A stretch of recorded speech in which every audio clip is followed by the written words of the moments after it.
يا جماعة ركزوا معايا وخدوا بالكم كويس. الفضة بقت عاملة زي الذهب اليومين دول، ابتدت تعمل عمايل وتكسر حاجز ورا التاني. احنا قدام فرصة ذهبية في الفضة. لو انت متابع السوق او حتى لو مش متابع، النهارده عندك فرصة انك تعرف ازاي تكسب من الارتفاع اللي جاي ده. متنساش طبعا الاول انك تصلي على النبي عليه الصلاة والسلام وكمل معايا الفيديو لغاية اخر ثانية فيه. نخش بقى في المفيد. الفضة النهارده بتلعب لعبة جديدة خالص، سعر طالع وكل الناس اللي فاهمة استثمار عينيها عليه.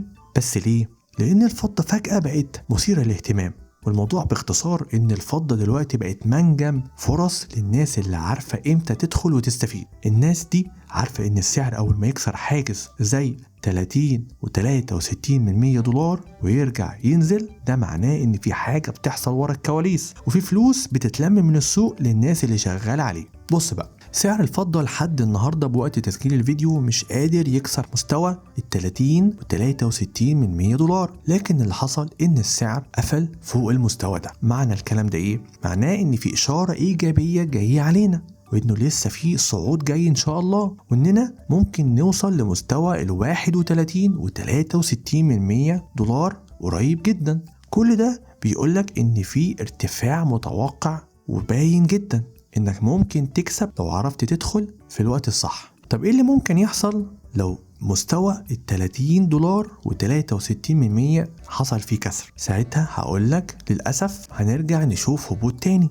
ممكن ساعتها السعر ينزل ل 29 و64 من 100 دولار. يعني لو انت عايز تلعب اللعبة صح، خلي عينك على مستويات الدعم والمقاومة، لان هي اللي هتحدد لك اتجاه السوق. والناس اللي بتتابع دايما اخبار السوق واخبار الاقتصاد واخبار كمان الفضة والذهب هتبقى فاهمة مستويات الدعم والمقاومة دي. المهم، لما تشوف سعر 30 و70 من 100 دولار معاك لغاية 31 و60 من 100 دولار، انت هنا في نطاق ما بين الدعم والمقاومة. ده مؤشر معناه ان في اتجاه صعودي لسعر الفضة. بس خليك ذكي وافهم ان اي كسر للدعم ده معناه ان الدنيا هتتغير. فتركز دايما انك تشوف السعر عند المستوى ده وتكون عارف ازاي تاخد قرارك بطريقة ذكية. يا جماعة سعر الذهب كمان بيحاول يفضل ثابت، وفي دعم قوي منه، وفي موجة صعود ممكن قريب جدا نشوفها. بس انت برضو لو ركزت مع الفضة هتاخد بالك انها بتطلع معاه، وده معناه انك برضو تخليك ذكي، انك تحاول تستثمر في الفضة وبرضو تحاول تستثمر في الذهب.